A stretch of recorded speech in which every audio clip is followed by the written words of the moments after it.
So here's the clutch, or at least I believe that's the clutch, and the brake is off. Welcome back everyone, Joe here. Got my dad in the background. So I went ahead today, went to STI Turf Care. I will let you know, let's see who it was that rang me up. I spoke to a Donna, but the gentleman who wrote me up or took the ticket was different than Donna. I don't know, I feel like his name was Cody. Either way, nor here or there. Super nice people. Yep, there it is right there. That's where they're located. I was having issues with finding the bar. I was calling around. Here is the steel bar that I cooked, as you guys see here. And everyone, thank you so much for all the help and guidance. GP, Cliff, Dell, all you guys out there. There's a few others that I'll tag down below that helped out in the last few videos, and it truly means a lot because it made it super easy here.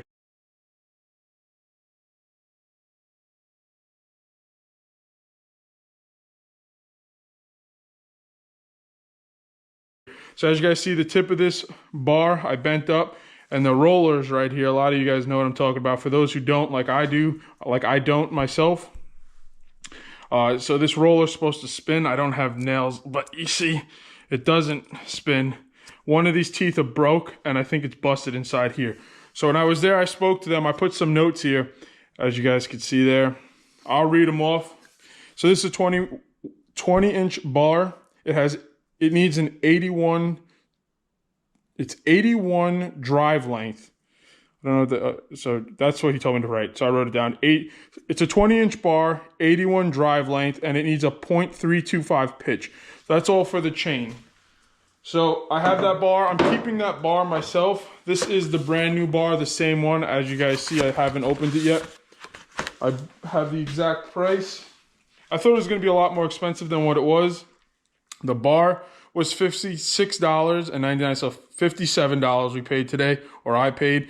And then the chain, the brand new chain that goes onto this bar, onto this saw, was $32.99. So together, I don't know what we're at here, with a grand total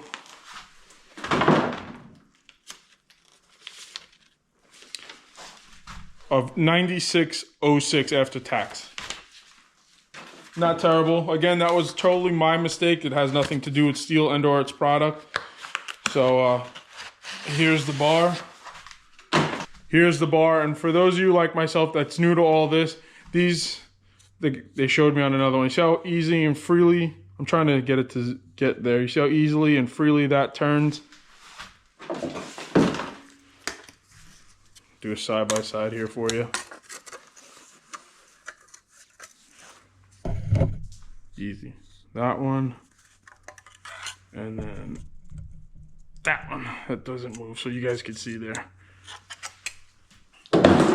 So I'm going to go ahead. I'll show you guys. I'm not really sure if you guys are interested in how the bar goes on. I'll put it on. I'll just film that for those who have yet to see it. And I bought a new chain like I showed you. I'll put that new chain on there. We're going to go cut a few rounds. I'm going to keep those rounds at about 9 to 10 inches. Like I said in the last one, a lot of you guys had interest that we're going to go and try to do some camping videos, Chris and I. So we'll keep them for a small wood stove and or possibly a pizza oven in the future. So I have rounds that are cut specifically for what those, I guess that's considered an intake. The intake on the stove, or the inlet on the stove, and the inlet on the wood burning stove there. So we'll see. So if you guys don't mind, if you can, hit that like button. It's right there down below. If you're not subscribed, we'd love to have you back. Please consider subscribing, and yeah, we'll get to it. We're going to throw this one on and the new chain. All right, so we're just going to go ahead and try to get some of this nastiness here out. I did have a brush. I don't know where I put it, so let's not judge.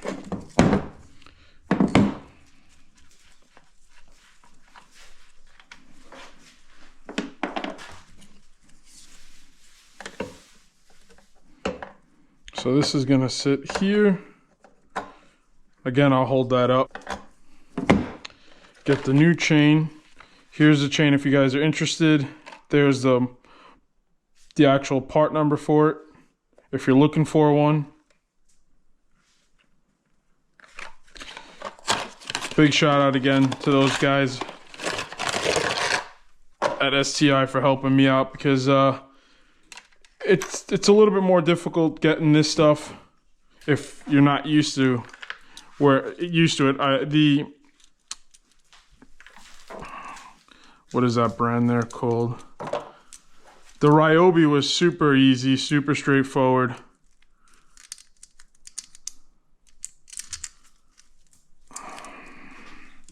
Hey guys, just jumping in real quick, just doing the editing of this video. I'll flip you around so you can see. So the issue that you just saw here, or you just saw now, is that that brand new chain doesn't fit in that brand new bar that, like it's supposed to, as per STIHL's part number from the dealership. They looked it all up, it's supposed to fit, went home, tried it. So at this point in the video, what I did was I just went ahead and replaced it with the old chain that I had that fits inside those guides. I figured I'd jump in and just have some context for you guys so it makes more sense. This isn't clickbait. This isn't me crying or saying I hate STIHL. No, none of that. There's enough of that negativity in the world. I didn't start a YouTube channel to complain about companies. I'm not that kind of person. There's enough of entitlement out there, and that's not this video. So I hope you guys enjoy this part of the video. I did go back later that day. I have a whole video on that I'm going to work on after this one of showing the actual hiccup. It's a small little glitch in STIHL's end for what chain is supposed to go on that bar. So after this was all said and done, the dealership, STI, Lawn and Turf Care, and Colfax, they were just amazing. Everyone, there was like 7, 8 employees that came out and tried to figure this out because none of it made sense.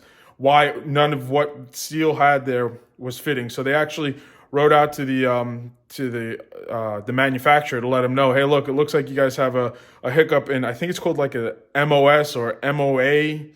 I don't know, whatever the national database thing is for STIHL and their parts. So they went out and did that just so no one else would have this issue. And in case it was an issue down the road. So almost like a service bulletin, like, hey, look, guys, just in case any other dealership or any other customer has this issue, this is what we found with this customer's chainsaw, saw, bar, and chain, the whole thing, kit and caboodle. So as per them, they saved the day. I mean, look, I was willing to go and buy everything new again, but they were like, yeah, no, this isn't your fault, and we'll figure this out, and they did right. So I hope this video helps someone else out. Unfortunately, I have to work on the other one. It was 2 separate whole days. We're going into the weekend as we speak. This is Saturday morning, so I hope everyone's having a great Saturday, great weekend. But for me right now, it's currently Friday, 1:45. So I hope you guys enjoy the rest of the video. All right, guys, so I'm just going to come in. I hit the off button on my GoPro if I missed any of that. Got it right here.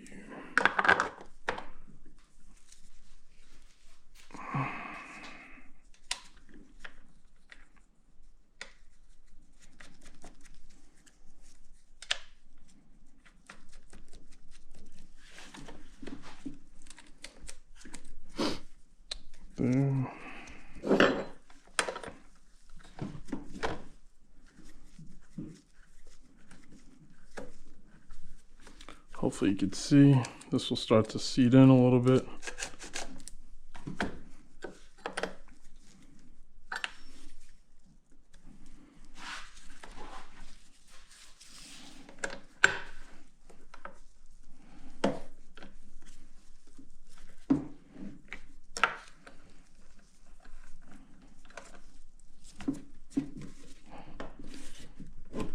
Okay. All right, guys, so we're down here right now. I got my safety gear on, which are my Chaps here.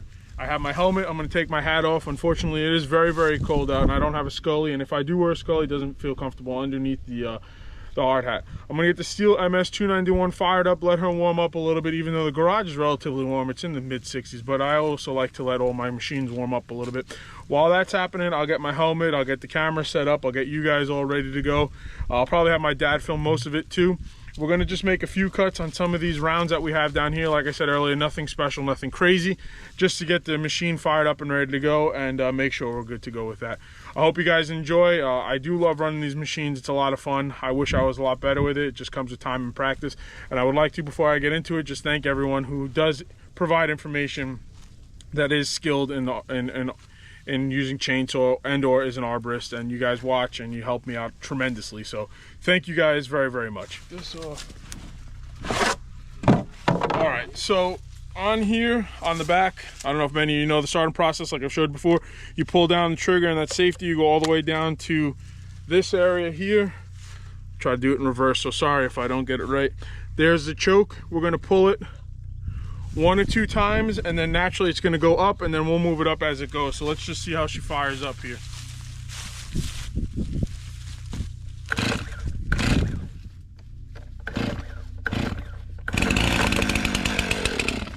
All right, now we're going to go to the next click up, which I believe is their half choke.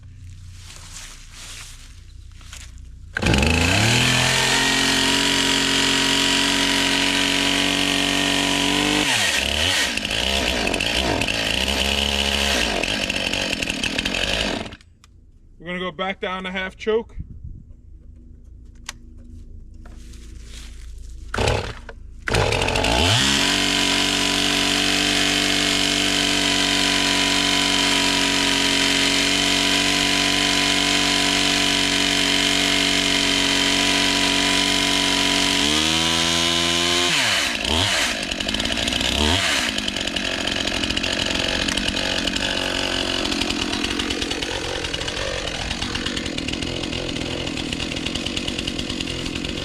Unfortunately, when I first started up, it picked up a few leaves from the ground.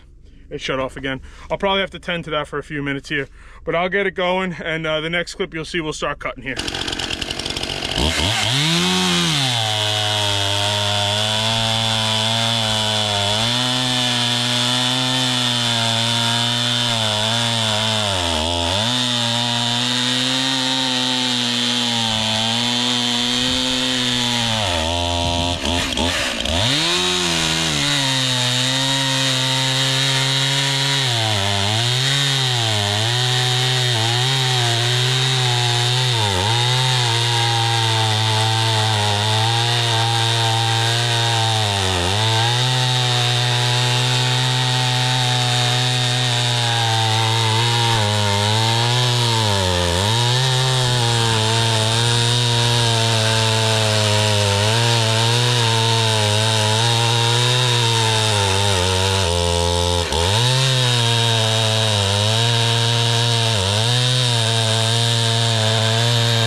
All right, so it seemed like the chain was getting pinched, which it was. I thought the bar was longer than the actual pole here right now, but the tip was getting pinched towards the end. So apparently that's a little bit more than what the bar is, obviously, as you guys can see.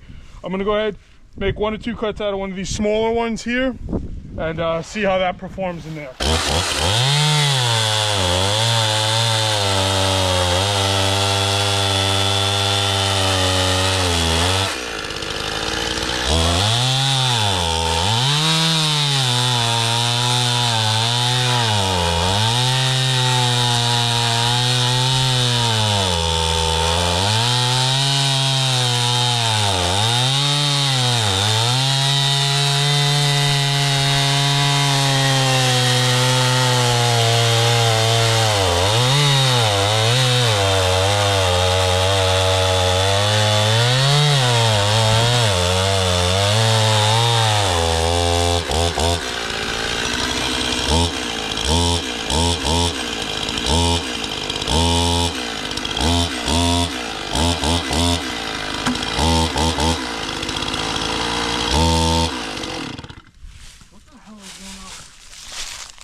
So what I was gonna do is show you guys on the end credit here of me cutting, going through that smaller stuff, but if you don't mind, Dad, if you can bring that in real quick.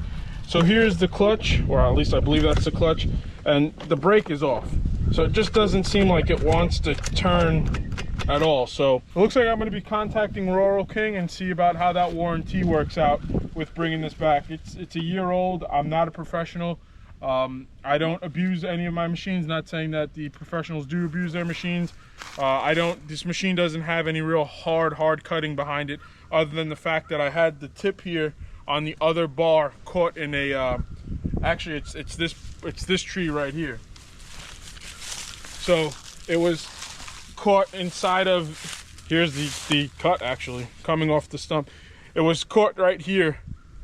And what I did was I was trying to pull it out and it didn't work. So what I did is I took my Echo CS590 and I cut that out, and then I was able to move it. You could see it. I'll place that video with Harry that you see where it actually happened. But this isn't a very big tree by any means. I mean, before I broke the bottom here, look at the size of my hand compared to it. So it's about the size of my hand. There, I busted this piece up. But yeah, it's about the size of my hand. Nothing that this saw should have any issues with. So I'm gonna actually head up with my dad right now, put these goats away. Hopefully what we'll do is we'll get in touch with Rural King within the next hour or two, and I'll have an answer for you guys at the end of this video as to what they said. But I'm gonna be packing this up and hopefully getting a new saw. So we'll go from there. Thanks again, guys. I hope you have a great day, and I hope you enjoyed this. Hope this helped out someone else. Bye.